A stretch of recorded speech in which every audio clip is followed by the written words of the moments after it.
Welcome back. రాజ్యసభలో రాజ్నాథ్ సింగ్ మాట్లాడుతున్నారు. అలాగే చూద్దాం.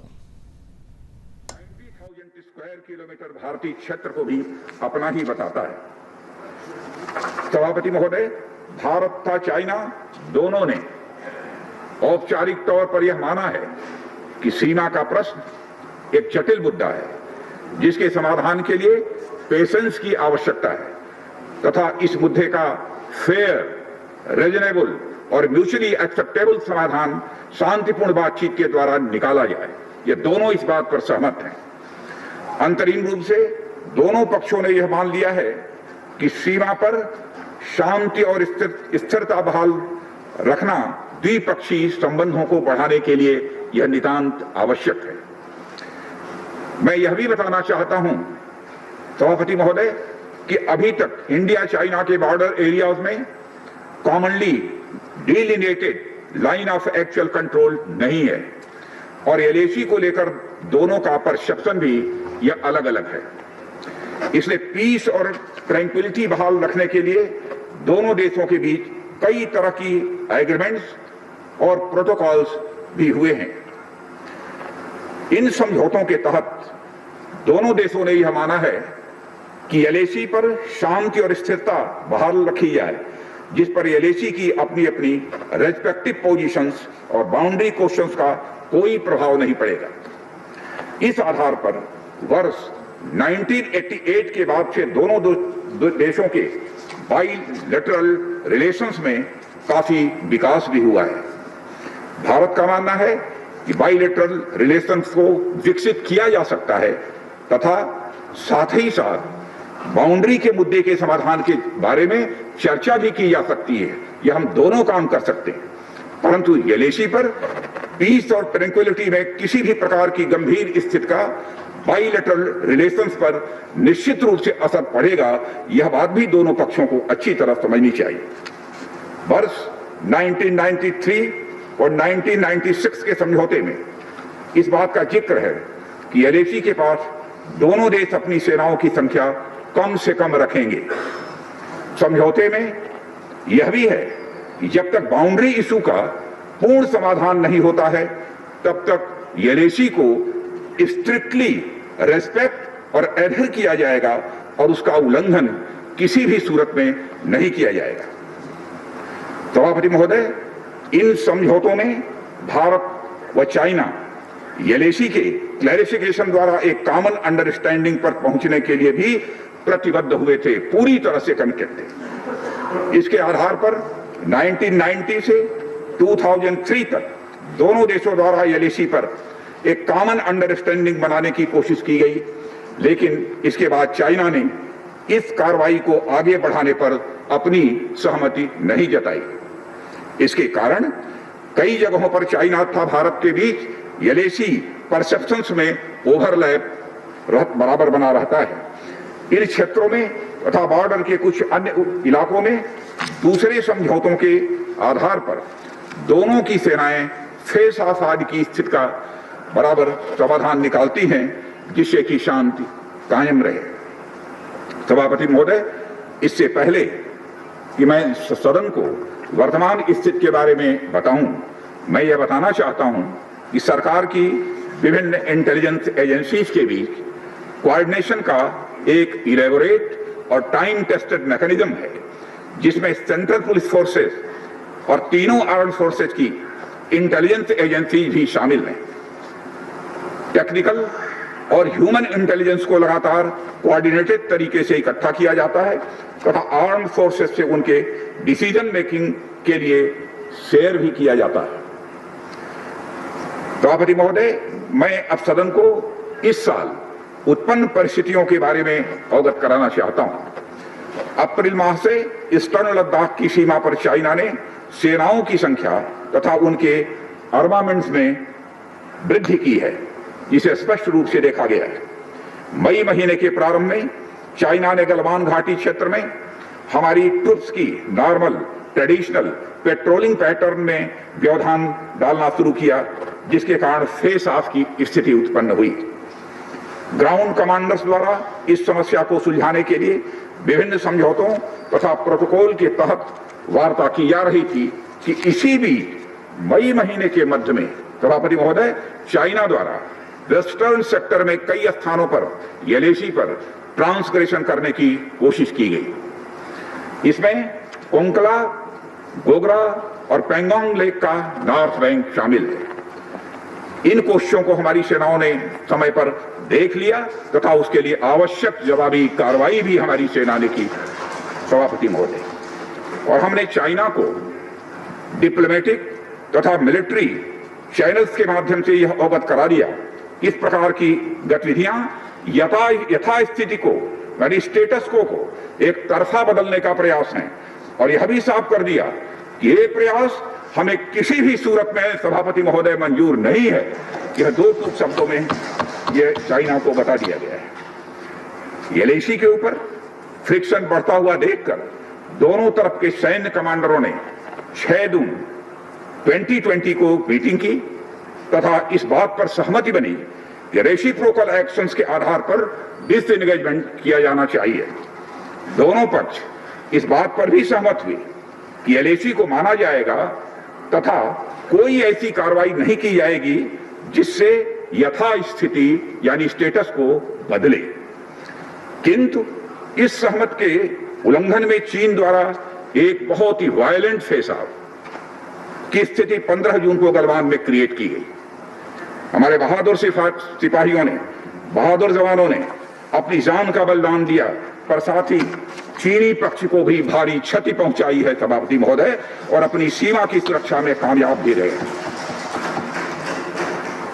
इस पूरी अवधि के दौरान हमारे बहादुर जवानों ने जहां संयम की जरूरत थी वहां संयम रखा, और जहां शौर्य की जरूरत थी वहां शौर्य का भी प्रदर्शन किया।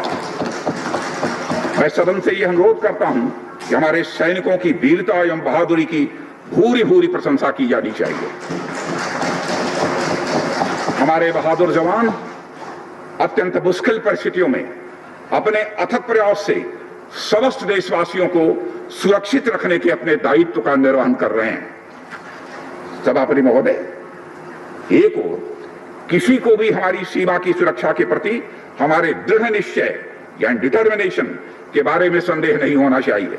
वहीं भारत यह भी मानता है कि पड़ोसियों के साथ शांतिपूर्ण संबंधों के लिए आपसी सम्मान और संवेदनशीलता भी यह रखना आवश्यक है। चूंकि इस मौजूदा स्थिति का बातचीत के जरिए समाधान चाहते हैं, हमने चाइनीज साइड के साथ डिप्लोमेटिक और मिलिट्री एंगेजमेंट बनाए रखा है। इन डिस्कशंस में 3 की प्रिंसिपल्स हमारी अप्रोच को सभापति महोदय तय करते हैं। पहला, दोनों पक्ष को एलएसी का सम्मान और कड़ाई से पालन करना चाहिए। फर्स्ट। सेकंड, किसी भी पक्ष को अपनी तरफ से यथास्थिति का यानी स्टेटस को का उल्लंघन करने का प्रयास नहीं करना चाहिए। थर्ड, दोनों पक्षों के बीच सभी समझौतों और अंडरस्टैंडिंग्स का पूर्णतया पालन करना चाहिए। चाइनीज साइड की यह पोजीशन है कि स्थिति को एक जिम्मेदार ढंग से हैंडल किया जाना चाहिए और द्विपक्षीय समझौतों एवं प्रोटोकॉल के अनुसार शांति एवं स्थिरता सुनिश्चित किया जाना चाहिए। लेकिन सभापति महोदय, इसके बावजूद चीन की गतिविधियों से यह पूरी तरह से स्पष्ट है, उसकी कथनी और उसकी करनी में अंतर है। और इसका प्रमाण है कि जब डिस्कशन चल ही रहे थे, चीन की तरफ से 29 और 30 अगस्त की रात को प्रोवोकेटिव माने उकसाने वाली, भड़काने वाली है सैनिक कार्रवाई की गई, तो चीन की तरफ से की गई, भारत की तरफ से नहीं की गई। जो पेंगोंग लेक के साउथ बैंक एरिया में स्टेटस को बदलने का एक चीन के द्वारा प्रयास किया गया। लेकिन एक बार फिर हमारी आर्म फोर्सेस के द्वारा सभापति महोदय टाइमली व फर्म एक्शंस के कारण उनके प्रयास किसी भी सूरत में सफल नहीं हो पाए। सभापति महोदय, जैसा कि उपर्युक्त घटनाक्रम से स्पष्ट है, चीन की कार्रवाई से हमारे विभिन्न द्विपक्षीय समझौतों के प्रति उसका डिसरिगार्ड दिखता है। चीन द्वारा ट्रुप्स की भारी मात्रा में तैनाती किया जाना 1993 और 1996 के समझौतों का उल्लंघन है। एलएसी का सम्मान करना और उसका कड़ाई से पालन किया जाना सीमा क्षेत्रों में शांति और सद्भाव का यह आधार है और इसे 1993 और 1996 के समझौतों में स्पष्ट रूप से स्वीकार भी किया गया है, जबकि हमारी आर्म्ड फोर्सेस इसका पूरी तरह से पालन करती हैं। सभापति महोदय, चाइनीज साइड की ओर से ऐसा नहीं हुआ है। उनकी कार्रवाई के कारण एलएसी के आसपास समय समय पर फेस ऑफ और फ्रिक्शंस पैदा हुए हैं। जैसा कि मैंने पहले भी उल्लेख किया, इन समझौतों में फेस ऑफ की स्थिति से निपटने के लिए विस्तृत प्रोसीजर्स और नॉर्म्स भी निर्धारित हैं।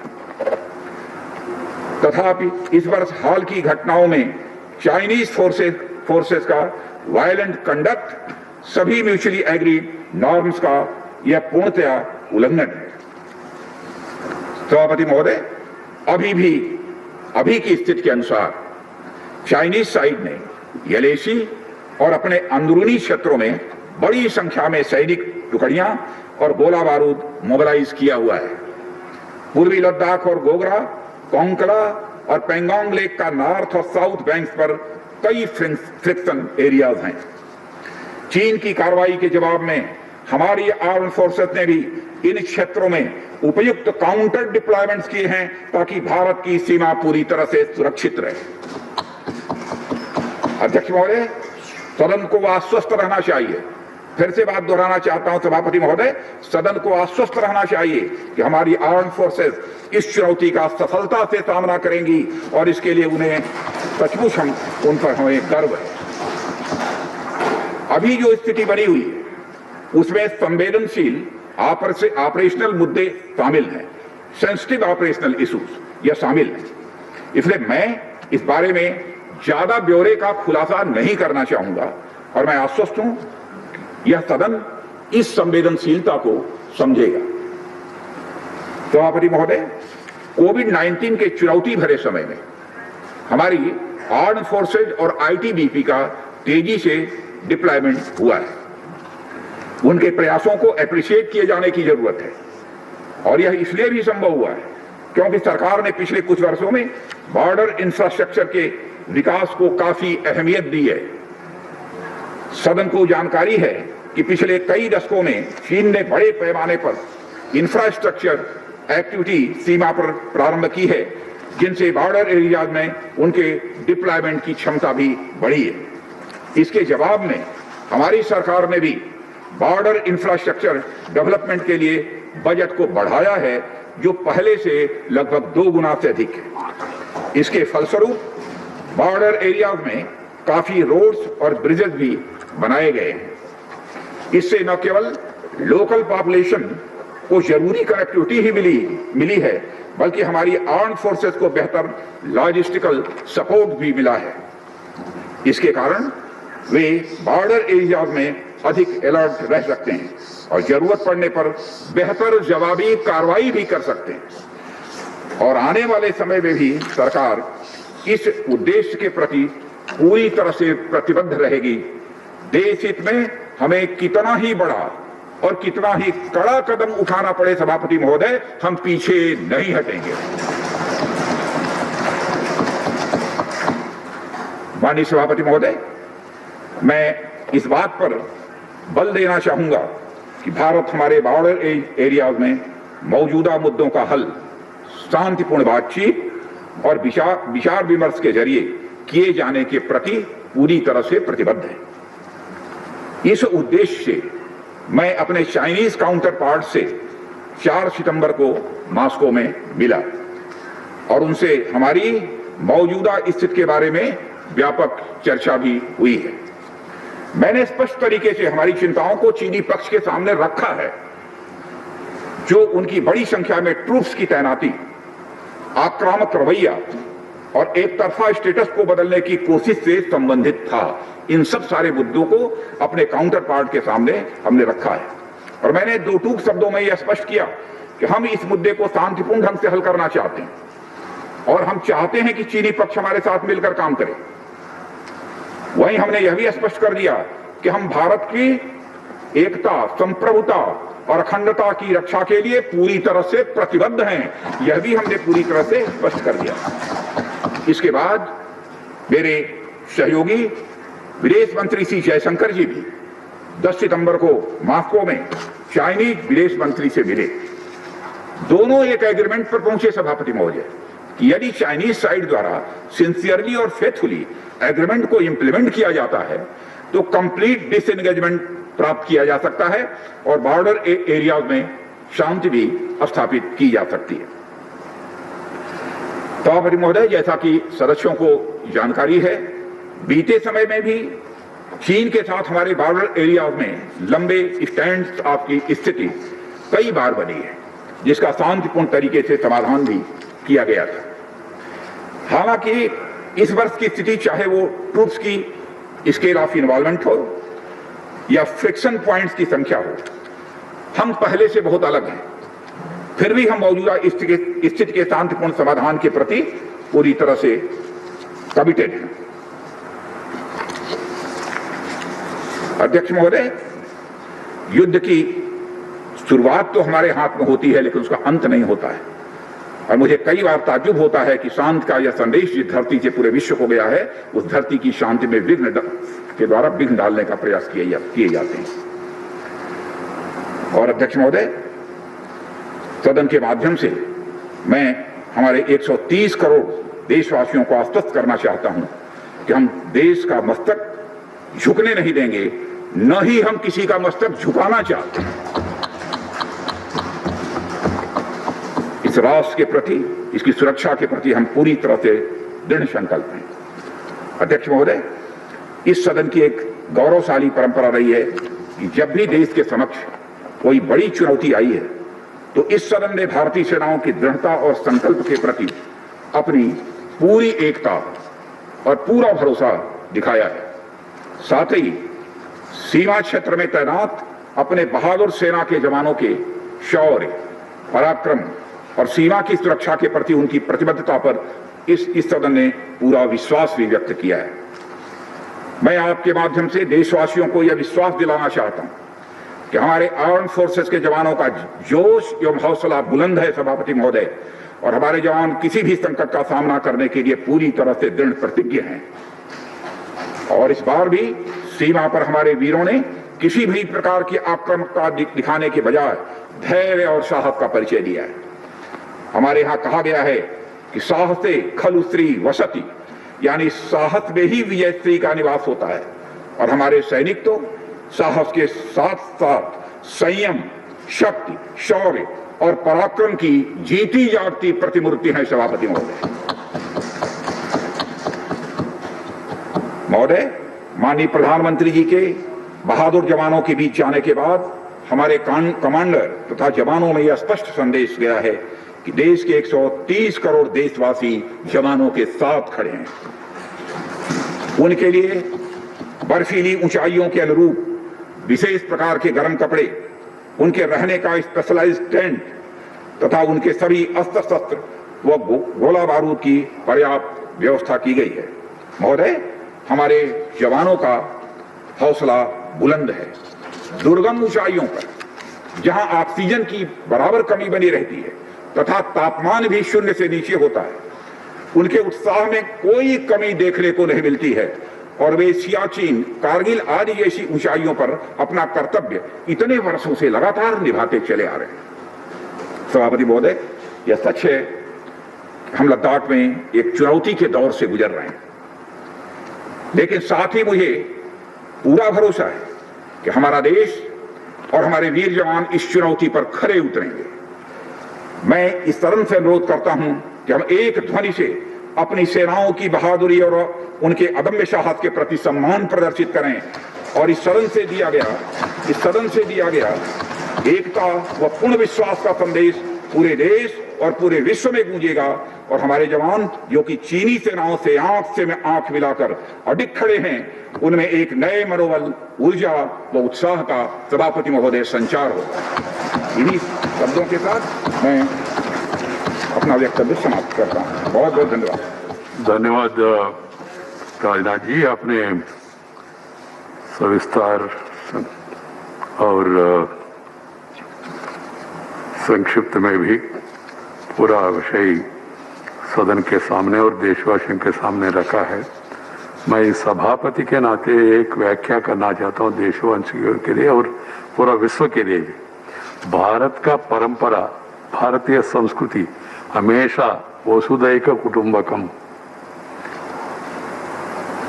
सर्वे जना सुखिनो भवन्तु।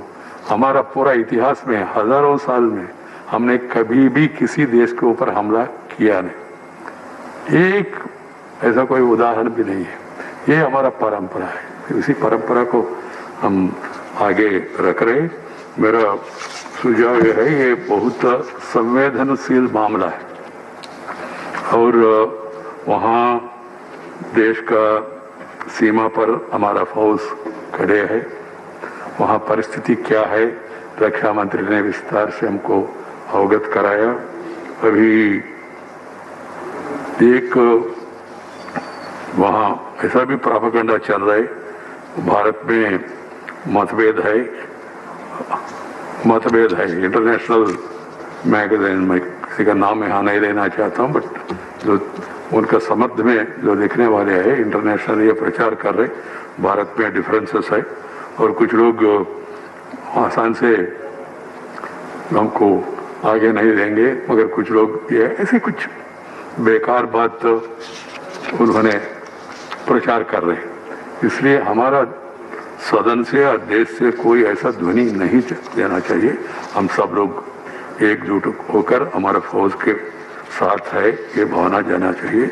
मेरा एक सुझाव है रक्षा मंत्री जी, आप उचित माने तो और भी स्थिति के बारे में कुछ जानकारी देना चाहिए तो कुछ प्रमुख लोग उनको आप एक बार अलग बुलाइए, अपना कमरे में मीटिंग करवाइए और भी कोई अधिकारी वगैरह आके भी विषय सामने रखना है तो वो भी कर दीजिए। कारण क्या है,